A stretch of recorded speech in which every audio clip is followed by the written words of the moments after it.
તાળીઓ તો ઉતરવી જોઈએ.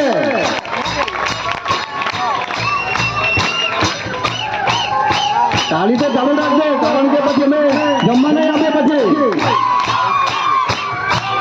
આપણી સંસ્કૃતિ, આપણી પરંપરા જે આપણે ભૂલી ગયેલા, એને આ અદભુત નજારો આપણે જોવા નહીં મળ્યો હશે. આ ઢોલ, આ વાજિંદ્ર, આ ડાન્સ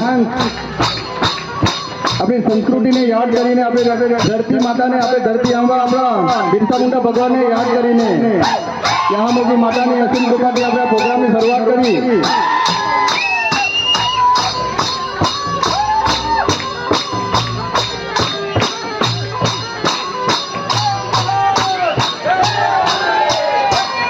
આ કૃતિ આપણને પૈસા આપીને જોવા નહીં મળશે.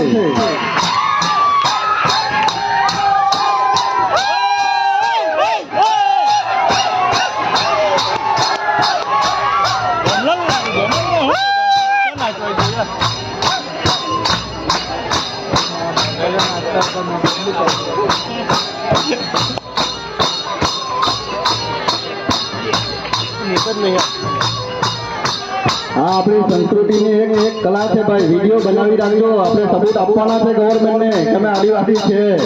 આ સંસ્કૃતિની આપણી કલા છે, એને યાદ રાખવા માટે જ આ સંસ્કૃતિનું અમે આયોજન રાખવામાં આવ્યું છે.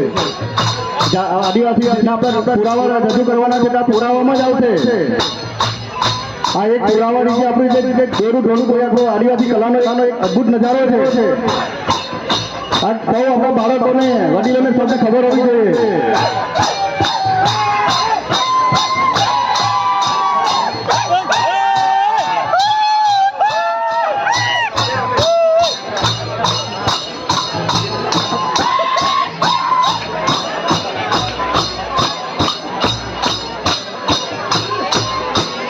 મિત્રો, સ્ટેજની કેપેસિટી ઓછી છે તો મિત્રો સહયોગ કરવો કે જેથી કોઈ નુકસાન ના થાય.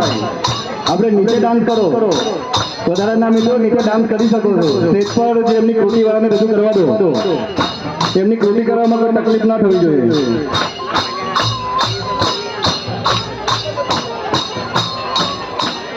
સ્ટેજની કેપેસિટી ઓછી હોવાથી સપોર્ટ કરવો, સપોર્ટ ટીમને રહેવું.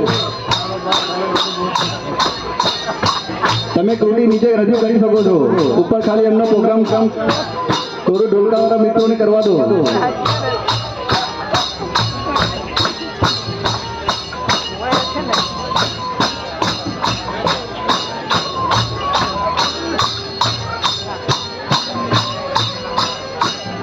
આગળની કૃતિ બંબુ ડાન્સ રેડી રહેજો.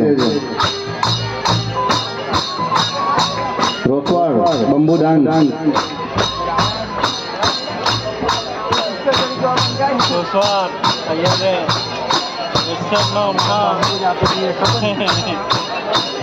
નારંગી ગેંગ તૈયાર રહે.